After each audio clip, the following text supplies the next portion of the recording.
नमस्कार, आप देख रहे हैं टीचिंग 24 न्यूज। मैं हूं आपके साथ प्रिया। आज के बुलेटिन की शुरुआत बड़ी खबरों से।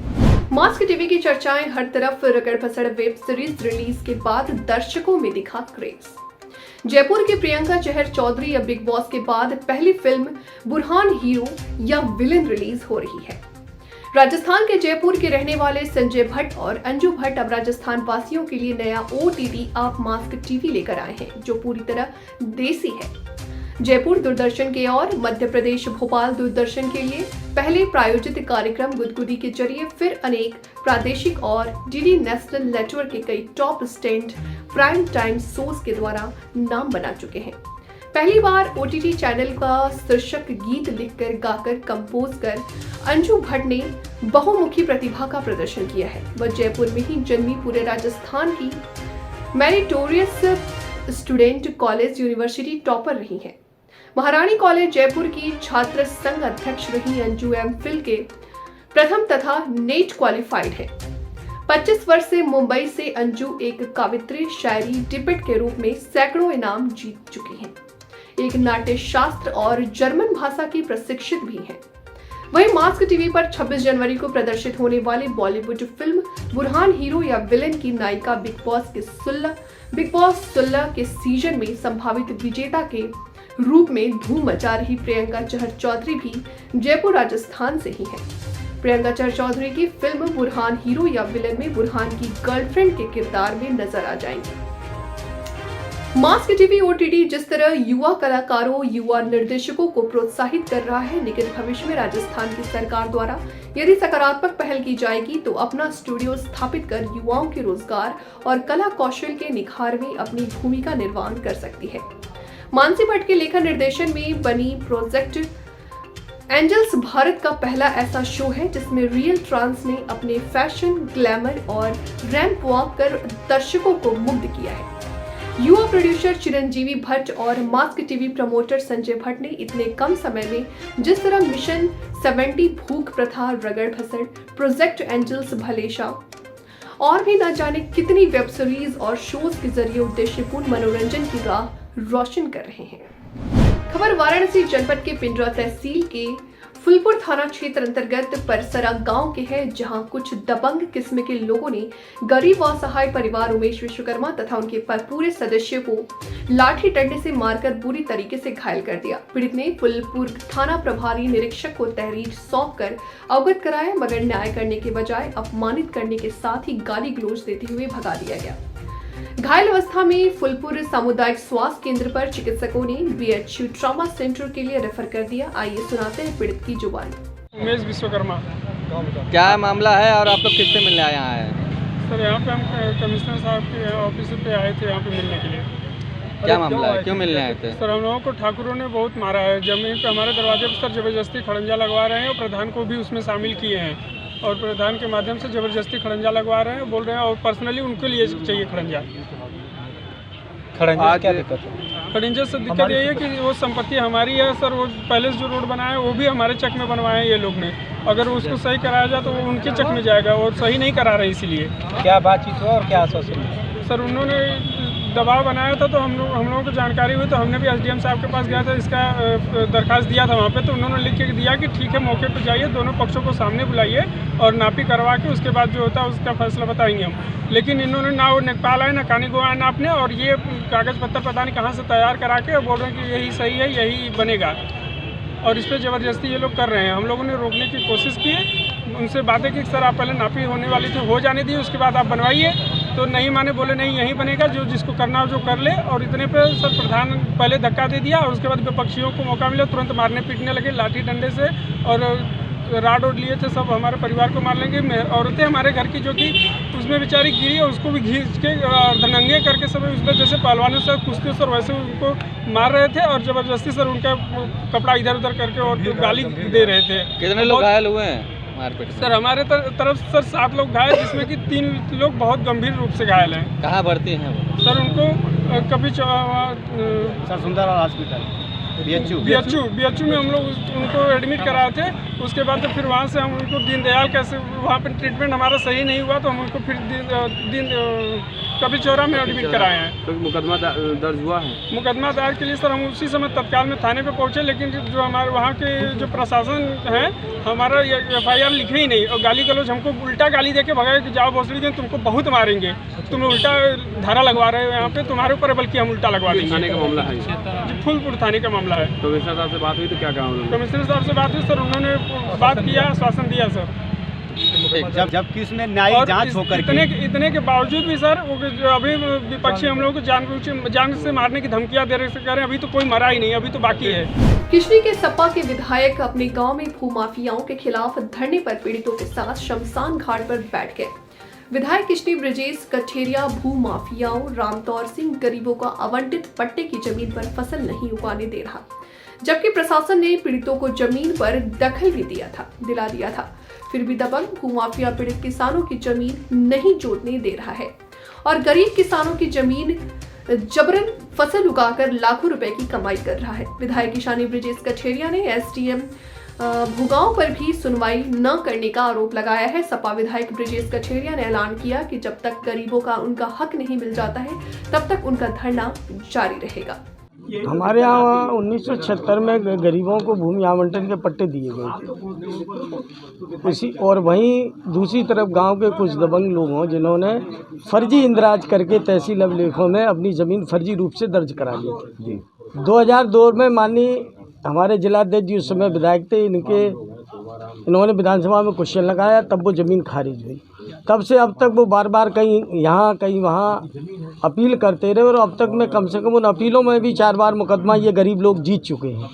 उसके बाद इन्होंने एक फर्जी स्टे ले लिया और फर्जी स्टे का भी 14 तारीख को आदेश आ गया, वो स्टे ब्रैकेट हो गया। प्रशासन ने भी 3-3 4-4 बार कहा कि यहाँ कब्जा दखल दिलाया।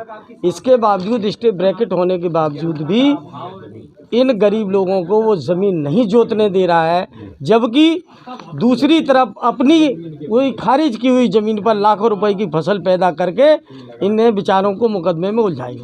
अगर हम बात करें उस ऐसे भूमाफिया की जो दबंग है, कितने वर्षों से कब्जा किए हुए हैं? अरे वो तो नाम है, अरे वो तो कम से कम सन 80-82 से कब्जा वो उनका दबंगी चली आ रही है। और केवल यही मैटर नहीं है, इसके अलावा आप अभी रोड पे आए होगे, देखा होगा आपने, मेरी ग्राम पंचायत की ज़मीन जिसे मैंने विधानसभा में क्वेश्चन उठाया, ग्राम समाज की ज़मीन को मेरे विधानसभा में क्वेश्चन करने के बाद चिन्हांकन हुआ। उसका चिन्हांकन करने के बाद भी आज शहर के भूमाफिया खुलेआम उस ज़मीन पर कब्जा करके प्लॉटिंग कर रहे हैं, ज़मीन पे कब्जा कर रहे हैं। और मेरे ग्राम प्रधान ने भी इसकी शिकायत की, मैंने भी शिकायत की, जो पीड़ित पक्ष हैं वो भी बराबर प्रशासन को शिकायत करें, लेकिन किसी के कान पे झूठ नहीं रेंग रहा है और मुँह माफिया खुलेआम कब्जा कर रहे हैं। अगर हम बात करें पट्टों की, तो पट्टों के अलावा क्या ग्राम समाज की जमीन आप देखिए रोड पर जो ग्राम समाज की ज़मीन है वहाँ पर पूरी ज़मीन 1 इंच भी रोड पर ज़मीन नहीं है। और आप देखिए जाके वहाँ भी काम हो रहा है, प्लाटिंग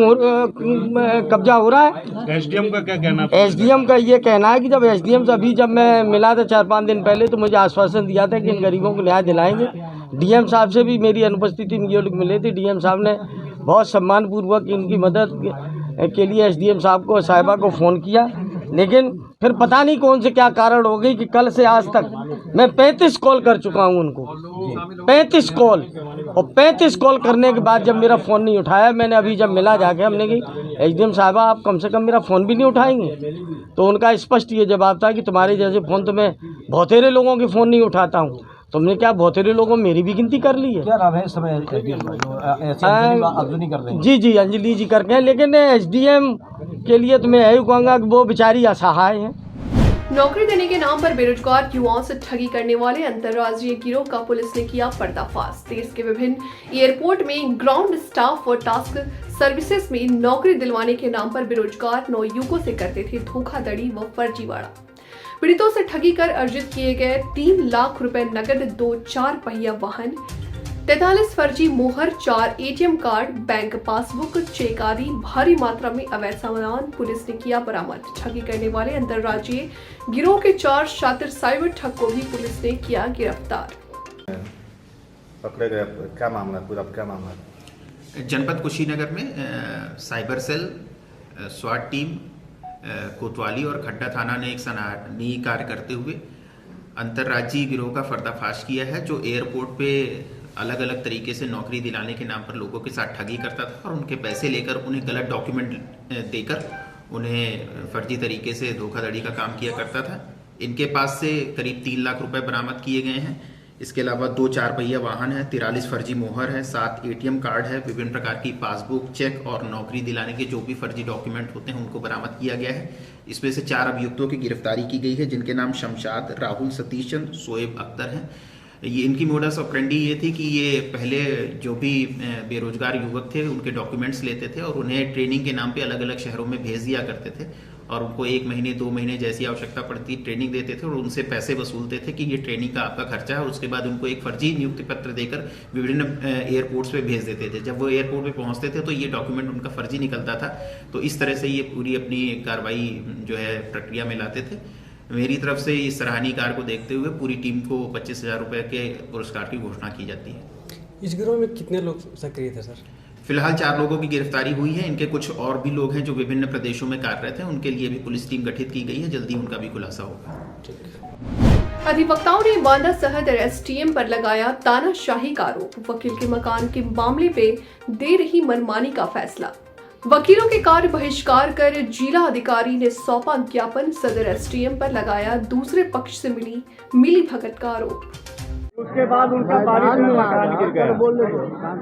यहाँ पर SDM महोदय ने और उनके विरोधियों से कुछ मिल करके SDM महोदय ने जाकर के पहले कहा कि आप निर्माण रोक दीजिए, उन्होंने रोक दिया। उन्होंने कहा हम जांच कर लें।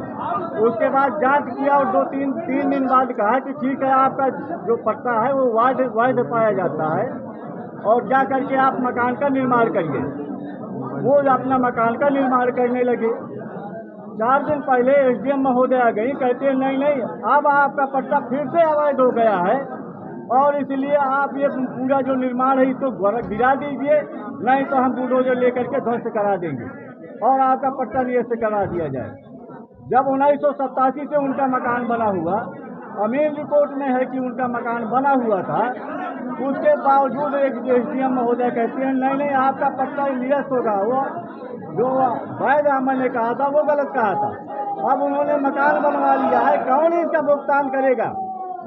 एक वकील कहाँ जाएगा? आम आदमी जो है जनता वो कहाँ जाएगी? आज ADM साहब से मुलाकात हुई। SDM महोदय कहती हैं नहीं वो मैं करूँगी, आप लोग वही होगा, वो सही हो या गलत हो मैं करूँगी।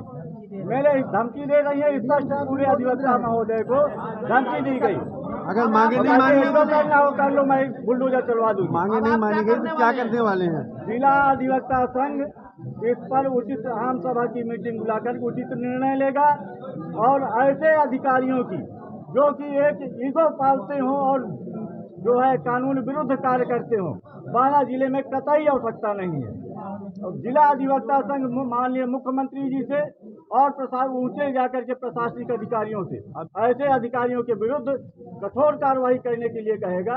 दूसरी चीज ये है कि माननीय उप जिलाधिकारी महोदया के पास मैं भी गया था, इसी मामले को लेकर के मैंने निवेदन किया। मुझसे खुद उन्होंने कहा उठिए वकील साहब बाहर जाइए, दोबारा मत आइएगा। हमने कहा महोदया आप जो है यहाँ पर जनता की शिकायत सुनने के लिए हैं, उसके बाद आप कैसे कह सकते? कहा नहीं आप दोबारा मत आइएगा, आप लोगों से मुझे कोई बात नहीं करनी है। अब अगर ऐसे अधिकारी हैं जो जनता की शिकायत नहीं सुन सकते हैं तो वो सरेआम गुंडागर्दी कर रहे हैं, क्या होगा? ये आम जनता देश के कहाँ पर जाएगी, किससे शिकायत करेगी? अभी कितने दिन की स्ट्राइक चल रही है? ये 2 दिन की हमारी स्ट्राइक है और मीटिंग होगी और इस पर आगे भी निर्णय लिया जाएगा। और जहां तक हमारा पहुंच होगी, अगर माननीय मुख्यमंत्री के जा करके वहां पर शिकायत करने की आवश्यकता होगी, वहां पर भी करेंगे। जिला संवाददाता प्रवीण कुमार, पड़ोसी देश नेपाल से आई महिला पर्यटक की बाबा वीरेंद्र देव आश्रम में संगीन हालत में मौत हो गई। सेवादार देर शाम लोहिया अस्पताल लेकर पहुंचा। डॉक्टर ने शव को मोर्चरी में रखा और डॉक्टर ने इसकी जानकारी जिलाधिकारी को दी। नेपाल के जिला सिंधुपाल्चोक के थाना तोरण ध्वज के गांव 5 पोखरी थाड़पाल निवासी सोमा सापकोटा 65 वर्षीय 4 दिन पूर्व कंपिल स्थित बाबा वीरेंद्र देव के आश्रम में आई थी। आश्रम में सेवादार विनय यादव ने बताया कि महिला की रविवार शाम उसकी हालत बिगड़ गई। विनय यादव महिला को लेकर कायमगंज स्थित एक निजी अस्पताल में लेकर पहुंचे। यहां जवाब दिए जाने पर महिला को लोहिया अस्पताल लाया गया। ईएमओ डॉक्टर अभिषेक चतुर्वेदी ने महिला को मृत घोषित कर दिया। सोमवार सेवादार विनय ने बताया कि 4 दिन पूर्व नेपाल के 5 पर्यटक आश्रम आए थे। महिलाएं दूसरी मंजिल पर रह रही थी। सोमा की हालत बिगड़ने पर उन्हें अस्पताल लेकर आए। शव को मोर्चरी में रखवाकर पुलिस को सूचना दे दी गई थी। डॉक्टर अभिषेक चतुर्वेदी ने विदेशी महिला होने के कारण इसकी जानकारी जिलाधिकारी संजय कुमार सिंह को दी। सूचना मिलते ही आश्रम शहर के आश्रम को महिला सेवादार की अस्पताल पहुंच गए। कंपिल से आया सेवादार अधिक कुछ बताने को तैयार नहीं था। देर रात पुलिस ने सेवादार से जानकारी हासिल की। सर, कंपिल थाना क्षेत्र अंतर्गत हुई विदेशी महिला की मृत्यु के संबंध में अपडेट कर दीजिए। श्रीमती सोमा सापकोटा, जिनकी उम्र करीब 65 वर्ष है और जो जिला सिंधुपाल्चोक नेपाल की रहने वाली थी, उनकी दिनांक 15/1/2023 को जब उनके साथी उन्हें फरुखाबाद में राम मनोहर लोहिया अस्पताल में शाम को करीब 7 बजे लेकर आए, तब चेक करने के उपरांत डॉक्टर्स ने उन्हें मृत घोषित कर दिया था। इसके संबंध में जो जांच की गई उसमें तथ्य सामने आए हैं कि दिनांक 9 जनवरी को ये माउंट आबू से कंपिल में आध्यात्मिक विश्वविद्यालय कंपिल में सत्संग के लिए आए थे और ये पहले से ही शुगर और ब्लड प्रेशर के मरीज़ थे। और दिनांक 15/1/2023 को सुबह इनकी तबीयत ख़राब हुई, तब साथियों ने लोकल डॉक्टर्स को बुला के इन्हें दिखाया और बाद में इनकी तबीयत बिगड़ने पर इन्हें ये सीपी अस्पताल कायमगंज में लेके गए और वहाँ से इन्हें सरकारी अस्पताल में ले जाने हेतु हिदायत दी गई। सरकारी अस्पताल राम मनोहर लोहिया में जब ये लेके आए, वहाँ पर चेक के उपरांत डॉक्टर्स ने इन्हें मृत घोषित कर दिया। इसमें इनके जो घर वाले हैं उनको सूचित कर दिया गया है। साथ ही साथ जो पंचनामा की कार्रवाई है वो की जा चुकी है और जो वीडियो पीएम की कार्रवाई है वो पैनल से वीडियोग्राफी के द्वारा करवाई जा रही है और इसमें जो आगे की वैधानिक कार्रवाई है वो अमल में लाई जा रही है। बेटी बचाओ बेटी पढ़ाओ योजना अंतर्गत कन्या जन्मोत्सव कार्यक्रम का आयोजन डॉक्टर राम मनोहर लोहिया संयुक्त चिकित्सालय महिला फरुखाबाद परिसर में मुख्य अतिथि मोहम्मद सांसद श्री मुकेश राजपूत, विशिष्ट अतिथि जिलाधिकारी श्री संजय कुमार सिंह, श्री अनिल चंद्र, जिला प्रवेदक प्रमोशन अधिकारी डॉक्टर दीपक कटारिया, उप मुख्य चिकित्सा अधिकारी डॉक्टर माथुर, उप मुख्य चिकित्सा अधिकारी डॉक्टर कैलाश दुल्हानी, मुख्य चिकित्सा अधीक्षक श्री फतेह चंद्र वर्मा, जिला महामंत्री एवं ब्लॉक प्रमुख प्रतिनिधि शमशाबाद द्वारा अस्पताल में जन्मी कुल 19 बेटियों की माताओं अभिभावकों के साथ केक काट कर किया गया। इस अवसर पर सांसद एवं जिलाधिकारी द्वारा जिला अस्पताल में जन्मी 19 नवजात बालिकाओं को हिमालय जॉनसन बेबी किट, गर्म कपड़े, मिठाई एवं अमृत का पौधा प्रदान कर सम्मानित किया। इस अवसर पर सांसद श्री मुकेश राजपूत ने कहा कि बेटे एवं बेटी में कोई भेद नहीं होना चाहिए। समाज के विभिन्न उच्च पदों पर बेटियां परचम लहरा रही हैं और देश का नाम रोशन कर रही हैं। उन्होंने कहा कि भारत की राष्ट्रपति एक महिला है, राज्यपाल भी एक महिला है, बेटियां किसी से कम नहीं होती हैं। जिलाधिकारी श्री संजय कुमार सिंह ने कहा कि आज हर क्षेत्र में बेटियां आगे बढ़ रही हैं। जिस तरह हम बेटों को शिक्षा प्रदान करते हैं, उसी तरह बेटी को भी अच्छी शिक्षा प्रदान करें, बल्कि हर क्षेत्र में बेटी को आगे बढ़ने के लिए प्रेरित करें। जिलाधिकारी ने बताया कि बेटी बचाओ बेटी पढ़ाओ योजना अंतर्गत माह दिसंबर तक प्रत्येक माह के प्रथम व तीसरे सोमवार को एक सामुदायिक स्वास्थ्य केंद्र एवं प्राथमिक स्वास्थ्य केंद्र पर कन्या जन्मोत्सव का आयोजन किया जाएगा। देवरिया जिले के नगर क्षेत्र में स्थित उमानगर कॉलोनी में श्री भागवत कथा ज्ञान यज्ञ का होगा आयोजन, जिसको अमली जामा पहनाने आए हैं सिंगापुर में स्थित उत्तर भारत के मंदिर के मुख्य महंताचार्य मुरलीधर दुबे, जो सिंगापुर में भारतीयों के बीच धार्मिक आस्था के केंद्र बिंदु को स्थापित कर लोगों को आकर्षित करने में जुटे हुए हैं। इस संबंध में श्रीमद् भागवत कथा के आयोजक आचार्य मुरलीधर दुबे का कहना है कि सिंगापुर में भारतीयों के सहयोग से स्थापित मंदिर के मुख्य महंत के रूप में कार्य करने का अवसर मिला है, पर अपने माटी के प्रेम के अध्यात्म दर्शन का साकार करने के लिए देवरिया जन्मभूमि पर श्रीमद् भागवत कथा ज्ञान यज्ञ का आयोजन 17 जनवरी से प्रारंभ होकर 25 जनवरी को समाप्त होगा, जिसमें मुख्य वक्ता के रूप में आचार्य मनीष कृष्णा जी महाराज कथा व्यास की कामना संभालेंगे। जी, पहले तो मैं अपना परिचय मैं आपको बता दूं।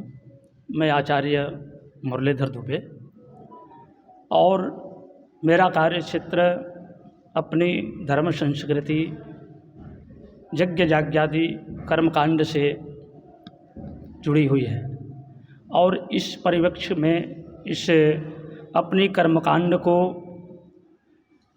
इस भूमिका में चलते हुए अपने भारत से अनेकानेक जगहों पे भ्रमण करते हुए मैं सिंगापुर में पहुंचा हूं आज से 5 वर्ष पहले।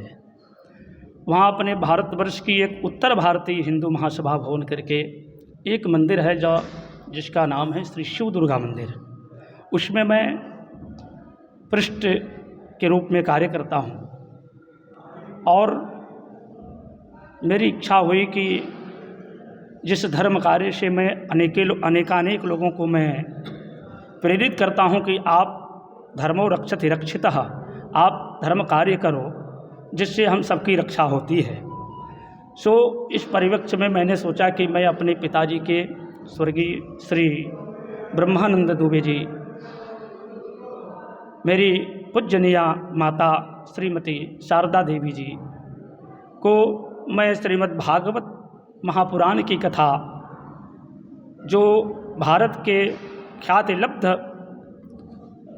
जो कथावाचक हैं, उन लोगों के तत्वाधान में जो हमारी माताजी को कथा सुनाने के लिए उपस्थित हो रहे आचार्य श्री मनीष कृष्ण शास्त्री जी के द्वारा ये श्रीमद् भागवत की कथा हमारे निज निवास स्थान उमानगर वार्ड नंबर 15 से 17 तारीख को भव्य कलश यात्रा के साथ प्रारंभ होकर के 18 से कथा प्रारंभ होती है और 15 को कथा की पूर्णाहुति होगी और 26 तारीख को हमारे बच्चों और बटकों का उपवीत संस्कार, उपनयन संस्कार का आयोजन रखा गया है, जिसमें हम चाहेंगे कि जो भी धर्मावलंबन, जो भी धर्म से संबंधित जो भी हमारे लोग हैं, हमारी देवारण्य भूमि से, इस बाबा देवरहा बाबा की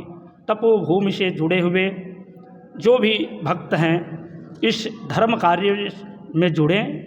और वालुज औद्योगिक क्षेत्र स्थित एक मैट कंपनी में आग लग गई। आग पूरे इलाके में फैल गई। मौके पर अग्निशमन की 6 गाड़ियों ने आग पर काबू पाने का प्रयास किया। इस आग के कंपनी और आसपास के 3 घर जलकर खाक हो गए। औरंगाबाद के वालुज औद्योगिक क्षेत्र स्थित सोहेल चटाई कंपनी में आज सोमवार को आग लग गई। आग लगने के कारण पता नहीं चल सका। स्थानीय लोगों के मुताबिक कंपनी में आग लगने पर इसकी सूचना पुलिस और फायर ब्रिगेड को दे दी गई थी।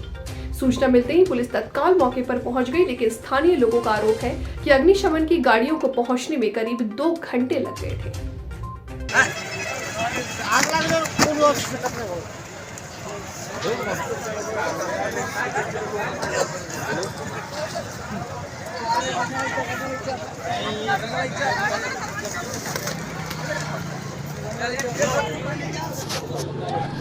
दिल्ली में एनडीएमसी कन्वेंशन सेंटर में भाजपा राष्ट्रीय कार्यकारिणी की बैठक में किसने क्या कहा, क्या चर्चा हुई, इस बारे में भाजपा के नेता रविशंकर प्रसाद ने एक संवाददाता सम्मेलन को संबोधित कर जानकारी साझा की है। भाजपा के नेता रविशंकर प्रसाद ने कहा है कि 2023 हमारे लिए बहुत महत्वपूर्ण है और हमें 9 प्रदेशों में चुनाव लड़ना है। राष्ट्रीय अध्यक्ष जी ने पूरे कार्यकारिणी से आह्वान किया है कि चुनाव के लिए कमर कस लें। हमें सभी 9 राज्यों में जीत दर्ज करनी है। देश भर के 100 लोकसभा क्षेत्रों में 72,000 बूथ चिन्हित किए गए हैं। जहां भाजपा कमजोर थी और जहां हमें पहुंचना था, लेकिन हम 1,30,000 बूथों तक पहुंचे और पार्टी की नीतियों का प्रचार किया। समाज में बदलाव और विकास में मीडिया बड़ी भूमिका निभाता है। उसकी सकारात्मक भूमिका समाज को नई दिशा देती है। इसकी एक अफवाह, अंधविश्वास और अराजकता को जन्म देती है। अगर एक दृष्टिकोण नहीं होता है तो समाज को बेहतर संदेश नहीं जाता।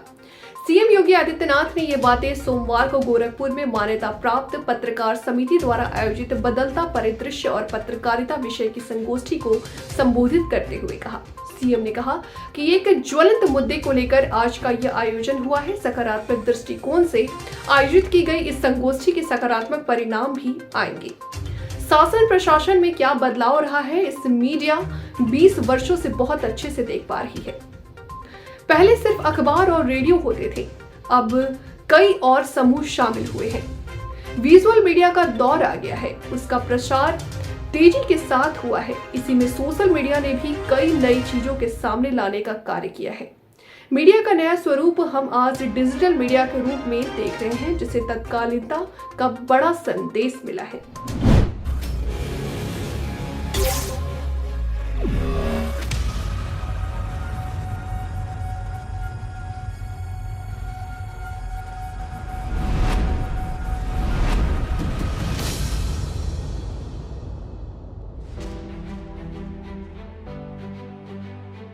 The blessed land of Ram, the modern land of expressways, the blessed land of Krishna, the leading state with 5 international airports, the blessed land of Ganga and many religions, the dynamic land with rapid connectivity, Uttar Pradesh, the land that has always remained India's cultural and spiritual capital, now has been transformed into New India's growth engine.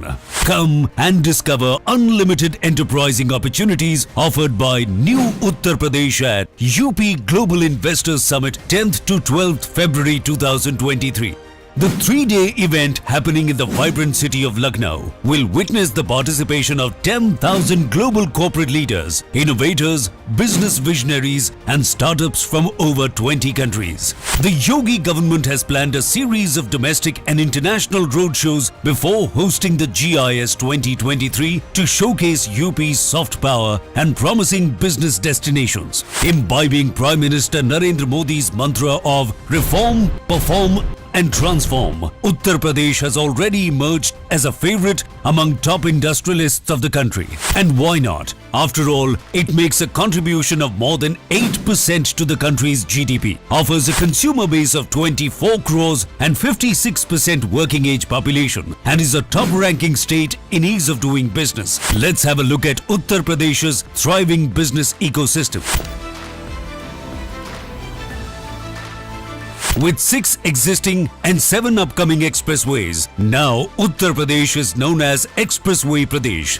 What's more, its 9 operational, 10 upcoming airports, world-class interstate 4-lane highways, and the futuristic rapid rail transport system from Meerut to Ghaziabad and Delhi are turning Uttar Pradesh into a popular logistic hub of India. The state is also the destination of India's first water transport system and the largest airport coming up at Jewar. Now, that is why UP is called the gateway of big future investment plans. Uttar Pradesh is also the chosen destination for developing India's defense industrial corridor. Fertile land and ample water resources make Uttar Pradesh ideal for agro and food processing and dairy. UP is India's #1 producer of grain, sugar, potato, pea and ethanol. Add to this, the state also holds the distinction of being India's largest mobile manufacturing hub. Zero tolerance on crime and corruption, plus the development of mega projects like IIT GNL in Greater Noida, Mega Food Park in Bareilly, Trans Ganga City in Unnao, Plastic Park and Garment Park in Gorakhpur, and several flathead factory complexes has transformed UP into an investment magnet for big corporates and MSMEs equally. Today, the state is India's emerging data center hub, medical hub, and educational hub, and offers metro connectivity in all the major cities, enhancing the ease of living.